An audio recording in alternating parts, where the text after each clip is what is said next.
जय हिंद प्यारे साथियों, आप सभी का बहुत बहुत स्वागत है। आप सभी का इस्तकबाल है आपकी अपनी क्लास में जिसका नाम है ब्राइट वे। दोस्तों, आज की इस क्लास में हम लोग सिंधु सभ्यता के जो नगर हैं उनके बारे में पढ़ना शुरू करेंगे। सबसे पहले तो मैं ये बता दूं कि सिंधु सभ्यता में 7 ऐसे स्थल पाए गए हैं जिन्हें नगर की संज्ञा दी गई है, और उनमें सबसे महत्वपूर्ण नगर जो है वो हड़प्पा है। और हड़प्पा आपके सामने मैंने लिख रखा है, हेडिंग डाल रखी है। दोस्तों, हड़प्पा जो नगर है ये पंजाब से मिला है, और जब मैंने पुरानी वीडियो देखी है प्लेलिस्ट में जाकर तो मैंने आपको बताया है कि पंजाब दो भागों में बटा है। एक तो पश्चिमी पंजाब जिसको हम लोग कह सकते हैं पाकिस्तान का जो पश्चिमी छोर है वो, और दूसरा स्थल जो है जिसे सिंध प्रांत पाकिस्तान कहा जाता है। तो यहाँ दोनों जगहों से सिंधु सभ्यता के स्थल मिले हैं। तो ये जो आपका हड़प्पा है, हड़प्पा पश्चिमी पंजाब का हिस्सा है। और दोस्तों, ये रावी नदी के बाएं किनारे से मिला है, और कह सकते हैं कि जो मांटगोमरी जिला है, मांटगोमरी जिला, इसे आज हम लोग शाहीवाल, पाकिस्तान में स्थित है, शाहीवाल जिला के नाम से भी जानते हैं। यहाँ से हड़प्पा या सिंधु सभ्यता के अवशेष मिले हैं। पहला नगर जो खोजा गया वो हड़प्पा था, इसीलिए पूरी सभ्यता को भी हड़प्पा सभ्यता के नाम से जाना जाता है। अब आगे देखिए, जो पश्चिमी, जो जितने भी नगर मिले हैं सिंधु सभ्यता के, वो जो भी स्थल मिले हैं दो भाग में बटे हुए हैं।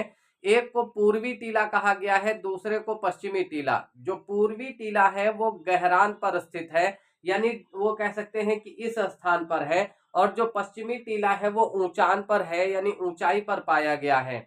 तो सारे के सारे नगर दो भागों में बटे थे, एक पूर्वी टीला और एक पश्चिमी टीला। जो पूर्वी टीला है वो गहरान में होता था, और जो पश्चिमी टीला है वो ऊंचान पर होता था। देखा जाए तो पूर्वी टीला जो है उसे नगर की संज्ञा दी गई है, और सभी लोग यहाँ पर रहते थे। जितने भी आम आदमी हैं, रंघई, बुधई, दिनऊ, मगरू, संगरू, ये सब कहाँ रहते थे? सब नगर में रहते थे।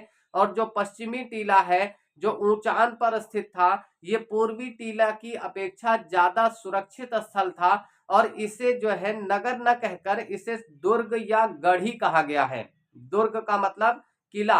और ये क्या होता था? चार दीवारी से ढका होता था, यानी चारों तरफ से इसके बाउंड्री होती थी।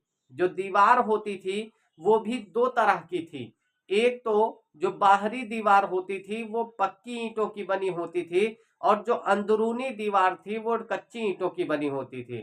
ऐसा आपको पता है कि जो जब कच्चे मकानों में आप लोग रहते होंगे तो आपको एहसास होता होगा कि जो कच्चे मकान है वो गर्मी में ज्यादा गर्म हो जाते हैं और ठंडी में ज्यादा ठंडे हो जाते हैं। तो इसीलिए ये लोग क्या करते थे, जो बाहरी दीवार है उसको कैसा बनाया, इन्होंने पक्की ईंट का इस्तेमाल किया ताकि वो सुरक्षित रहे, कोई आदमी जल्दी से अंदर ना आ सके, उसमें प्रवेश ना कर सके। यहाँ हर आदमी को जाने की परमिशन नहीं थी। जो सामंत थे, जो प्रशासनिक लोग थे, राजा महाराजा और उसके जो खास व्यक्ति होते थे, वो सब दुर्ग में या फिर जिसे हम गढ़ी कह रहे हैं वहां पर निवास करते थे। ज्यादातर आम आदमी जो रहता था वो नगरों में निवास करता था।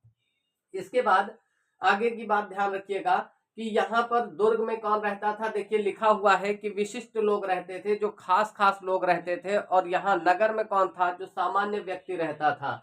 तो अंदर और बाहर की दीवार भी मैंने आपको बता दी। अब देखिए, यहाँ कह रहा है कि पश्चिमी टीले के ऊपर एफ टीला पाया गया है। ये जो एफ टीला है, यानी ये टीलों का नामकरण किया गया है ताकि ये पता चले कि कौन सा टीला किसके पूरब में है, किसके पश्चिम में है। और ये नामकरण, जो एफ नाम आप देख रहे हो दोस्तों, ये मार्टिन व्हीलर द्वारा दिया गया नाम है। मार्टिन व्हीलर ने एफ टीले कहा है, इसको एफ टीला नाम दिया है, ए बी टीला नाम दिया है। तो याद रखिएगा कि जो पश्चिमी टीला है, यानी पूर्वी और पश्चिमी दो टीले थे। पूर्वी टीले के को सामान्य तरह से हम लोग नगर कहते थे। पश्चिमी टीला जो है उसे दुर्ग या गढ़ी कहा जाता था। जो पश्चिमी टीला था उसके ऊपर का जो क्षेत्र है, ऊपरी क्षेत्र को हम लोग क्या कहते हैं? एफ टीला कहते हैं। और यहीं से अन्नागार पाया गया है। ये आप सोचकर हैरत करेंगे कि आज से 4,500 साल पहले भी लोगों को ये पता था कि कभी भी प्राकृतिक आपदा आ सकती है, कभी भी कोई दैवीय आपदा आ सकती है, और लोग उसका इंतजाम करके रखते थे। 30 से 40 कमरे का अन्नागार मिला है, जो कि सिंधु सभ्यता की सबसे बड़ी इमारत मानी गई है। सवाल कई बार पूछा गया कि सैंधव सभ्यता की सबसे बड़ी इमारत कौन सी है दोस्तों, तो ये अन्नागार थी। और 30 से 40 कमरों में बना है। इसके अलावा यहाँ पर एफ नाम का एक टीला भी मिलता है। ये जो एफ टीला हो गया, एफ टीले के जब हम लोग पश्चिमी टीले के जब दक्षिण में देखते हैं तो 6 फीट ज्यादा नीचे जाने पर क्या मिलता है, एबी नाम का टीला मिला है। नामकरण किसने किया है, मार्टिन व्हीलर द्वारा इसका नामकरण किया गया है। एफ टीले में जो 15 श्रमिक आवास पाए गए हैं, जबन्नागार है जहां पर फूड को स्टोर किया जा रहा है, जैसे वर्तमान समय में भारत सरकार भी करती है। भारत सरकार क्या करती है, उसने एफसीआई बना रखी है। एफसीआई का मतलब फूड कारपोरेशन ऑफ इंडिया, और वहां पर अनाजों को स्टोर किया जाता है। अब पता चला कि बिहार के क्षेत्र में अगर बाढ़ आ गई तो वो अनाज की आपूर्ति उस स्टोर रूम से, जहां पे वो स्टोर किया गया है, उस स्टोरेज से निकालकर अनाज को वहां पर भेजा जाता है। तो उस जमाने में भी अन्नागार बनाया गया था और 30 से 40 कमरे ऐसे थे जिसमें अनाज को स्टोर किया जाता था।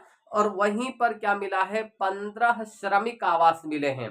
श्रमिक आवास का मतलब जो मजदूर लोग हैं उनके मकान पाए गए हैं, और साथ ही साथ 18 वृत्ताकार चबूतरे पाए गए हैं। 18 चबूतरे इसलिए हैं कि इसी पर रखकर अनाजों को कूटा जाता था। यानी ये कह सकते हैं कि इतना समझदार थे कि जहां पर स्टोरेज है वहीं पर अनाजों के कूटने की भी व्यवस्था कर रखी है। वृत्ताकार 18 चबूतरे बना रखे हैं, 15 आवास बना रखे हैं, विशाल अन्नागार बना रखा है, और अन्नागार में भी कह सकते हैं कि अनाज को स्टोर कर रखा है। तो यहाँ से इस बात का पता कैसे चलता है कि चबूतरे पे अनाज कूटते थे, क्योंकि वहां से कुछ अनाज के दाने भी पाए गए हैं, जैसे गेहूं और जौ के दाने जो है वो प्राप्त हुए हैं, जिनसे पता चलता है कि इस चबूतरे का इस्तेमाल वो लोग क्या करते थे, अनाजों को कूटने के लिए करते थे।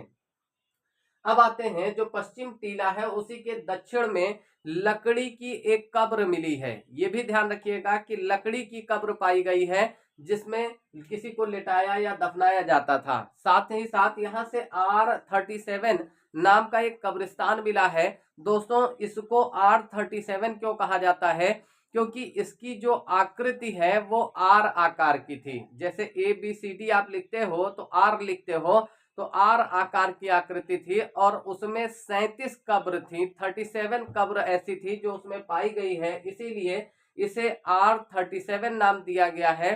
साथ ही साथ वहां H आकार की भी कब्र संस्कृति पाई गई है, यानी H आकार की कब्र संस्कृति भी आपको हड़प्पा में देखने को मिलेगी। साथ ही साथ इसके जो निर्देशक थे, यानी जो हड़प्पा स्थल है, इसके जो खोजकर्ता थे जिनके निर्देशन में ये खोज की गई, उनका नाम था सर जॉन मार्शल। ये सवाल पूछा जाता है कि हड़प्पा जो सैंधव स्थल है उसकी खोज किसके निर्देशन में की गई थी, तो जॉन मार्शल के निर्देशन में। और किसने खोजा था, तो राय बहादुर दयाराम साहनी द्वारा इस स्थल को 1921 में खोजा गया। इसके अलावा इनके जो सहायक थे वो माधव स्वरूप वत्स थे, यानी जिन्हें हम MS वत्स के नाम से भी जानते हैं। तो ये फैक्ट आप लोग याद रखिएगा। हड़प्पा एक ऐसा सैंधव स्थल था जहां से सर्वाधिक अभिलेखी मुहरें मिली हैं, यानी लिखी हुई मुहरें बहुत सारी प्राप्त हुई। पूछा जाए कि कौन सा ऐसा सैंधव स्थल है जहां से सर्वाधिक, सबसे ज्यादा अभिलेखी मुहरें प्राप्त हुई हैं, तो दोस्तों वो कौन सा हो जाएगा, हड़प्पा। साथ ही साथ तांबे की टिक्का गाड़ी भी पाई गई है, यानी तांबे की एक बच्चों की एक गाड़ी, खिलौना टाइप का जो है वो भी मिला हुआ है। तो दोस्तों ये हड़प्पा से बनने वाले जितने भी महत्वपूर्ण क्वेश्चन हैं, आप चाहे SSC हो, रेलवे हो, UPP हो, UPSSC हो, UPSI हो, या फिर दिल्ली पुलिस हो, बिहार पुलिस हो, आपका सारी परीक्षाओं के लिए ये आपका उपयोगी है।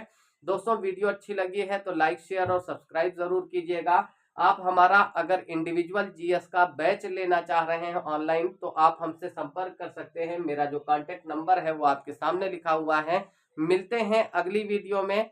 वीडियो को अपना लाइक और स्नेह देना बिल्कुल ना भूलें। मिलते हैं अगली वीडियो में दोस्तों। जय हिंद, जय भारत।